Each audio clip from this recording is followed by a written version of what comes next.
ഇനിയൊരു അലേർട്ടിലേക്കാണ്. ഇതിനകം തന്നെ പുറത്തിറങ്ങിയവർക്കൊക്കെ അത് അനുഭവവേദ്യമായിട്ടുണ്ടാകും. എനിക്ക് നല്ലതുപോലെ മനസ്സിലായി. ഇന്ന് സംസ്ഥാനത്ത് വരും മാസങ്ങളിൽ ചൂട് കൂടുമെന്നുള്ള മുന്നറിയിപ്പ് വരുന്നു. അതോടൊപ്പം തന്നെ പുറത്തേക്കൊന്ന് ഇറങ്ങി നോക്കിയാൽ മനസ്സിലാവും. ഒരു 11 മണിക്ക് ശേഷം നോക്കണം, നല്ല ചൂടായി തുടങ്ങിയിട്ടുണ്ട്. ഫെബ്രുവരി അവസാനത്തോടെ ഉഷ്ണതരംഗത്തിന് സാധ്യതയുണ്ട് എന്നാണ് IMD director Nitha K Gopal റിപ്പോർട്ടറിനോട് പറഞ്ഞത്. അധികൃതരുടെ ജാഗ്രതാ നിർദ്ദേശം ജനം കൃത്യമായി പാലിക്കണം. സ്കൂൾ കുട്ടികളുടെ പരീക്ഷാ സമയം പുനഃക്രമീകരിക്കണമെന്നും IMD ഡയറക്ടർ പറയുന്നു. നമുക്ക് അവരുടെ വാക്കുകളിലേക്ക് പോകാം. മഴ ഏറ്റവും കുറവുള്ള 2 മാസങ്ങളാണ് ഇനി വരുന്നത്. ഫെബ്രുവരി മാർച്ച് മാസങ്ങളിൽ ഈ ഉയർന്ന താപനില കണ്ടിന്യൂ ചെയ്യുക അല്ലെങ്കിൽ തുടരാനുള്ളൊരു സാധ്യതയാണ് ഇപ്പോൾ കാണുന്നത്. ഫെബ്രുവരി പകുതിയൊക്കെ കഴിയുമ്പോഴേക്കും മഴയും കുറവായിരിക്കും.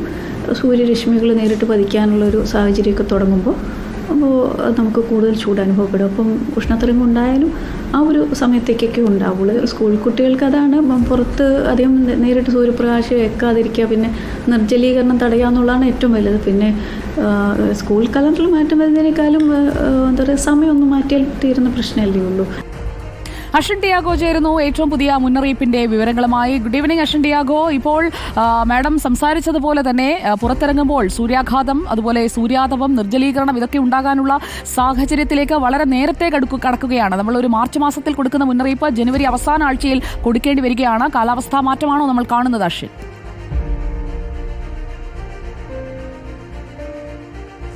അങ്ങനെ തന്നെ വേണം മനസ്സിലാക്കാൻ. കാരണം സാധാരണഗതിയിൽ ഫെബ്രുവരി അവസാനത്തോടു കൂടിയാണ് ഈ ഒരു രീതിയിൽ ചൂട് അനുഭവപ്പെടേണ്ടത്. പക്ഷേ മുമ്പ് തന്നെ ജനുവരി തീരാറാവുമ്പോൾ തന്നെ ഈ ഒരു ചൂട് അനുഭവപ്പെടുന്നു എന്നുള്ളതാണ് ഏറ്റവും പ്രധാനപ്പെട്ട കാര്യം. മാത്രമല്ല ഇനി അങ്ങോട്ടുള്ള ദിവസങ്ങൾ ചുട്ടുപൊള്ളും എന്നൊരു മുന്നറിയിപ്പാണ് ഇപ്പോൾ IMD ഡയറക്ടർ തന്നെ നൽകിയിരിക്കുന്നത്.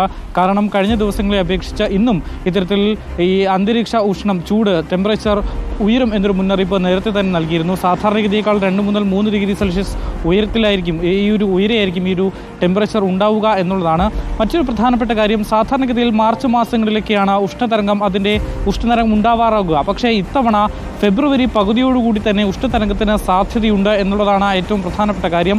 ഉഷ്ണതരംഗം സ്ഥിരീകരിക്കുന്നത് ഇപ്പോൾ നിലവിൽ 33 മുതൽ 34 ഡിഗ്രി സെൽഷ്യസ് വരെയാണ് പലയിടങ്ങളിലും ചൂട്. പക്ഷേ 40 ഡിഗ്രിയോട് അടുക്കുമ്പോഴാണ് ഉഷ്ണതരംഗം സ്ഥിരീകരിക്കുന്നത്. അങ്ങനെയെങ്കിൽ ഫെബ്രുവരി അവസാനത്തോടു കൂടി തന്നെ മാർച്ച് തുടക്കത്തിൽ തന്നെ ഉഷ്ണതരംഗത്തിനുള്ള സാധ്യതയുമുണ്ട്. അതുകൊണ്ട് അതീവ ജാഗ്രതരായിരിക്കണം എന്നുള്ളതാണ് ഈ മുന്നറിയിപ്പിൽ പറയുന്നത്. നിർജ്ജലീകരണം, അതുപോലെ തന്നെ മറ്റ് ഈ അസ്വസ്ഥതകളൊക്കെ അനുഭവപ്പെടാനുള്ള സാധ്യതയുണ്ട്. അതുകൊണ്ട് കഴിയുന്നത്ര വെള്ളം കുടിക്കുക, ഹൈഡ്രേറ്റഡ് ആയി ഇരിക്കുക എന്നുള്ളതാണ് ഈ IMD ഡയറക്ടർ അടക്കമുള്ളവർ പറയുന്നത്. മാത്രമല്ല ഈ ദുരന്ത നിവാരണ അതോറിറ്റിയും കാലാവസ്ഥാ നിരീക്ഷകർ നൽകുന്ന മുന്നറിയിപ്പുകൾ കൃത്യമായി പാലിക്കാൻ പൊതുജനം തയ്യാറാകണം എന്നുള്ളതാണ് മറ്റൊരു പ്രധാനപ്പെട്ട കാര്യം.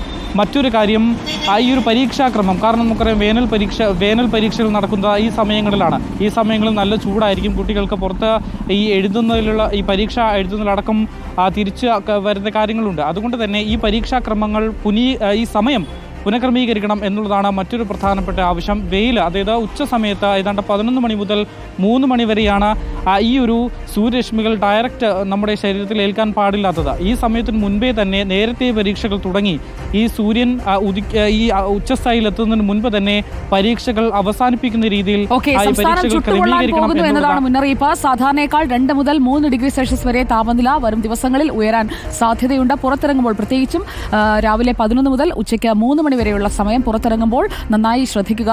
സൺസ്ക്രീൻ ലോഷനൊക്കെ ഇട്ട് ഇറങ്ങുന്നതാണ് നല്ലത്. അങ്ങനെ ചൂട് കൊണ്ട് പ്രശ്നങ്ങൾ ഉണ്ടാകുന്നവരാണെങ്കിൽ പ്രത്യേകിച്ചും ശ്രദ്ധിക്കുക. അശ്വിൻ ടിയാഗോയാണ് ഏറ്റവും പുതിയ മുന്നറിയിപ്പുകൾ പങ്കുവച്ചത്.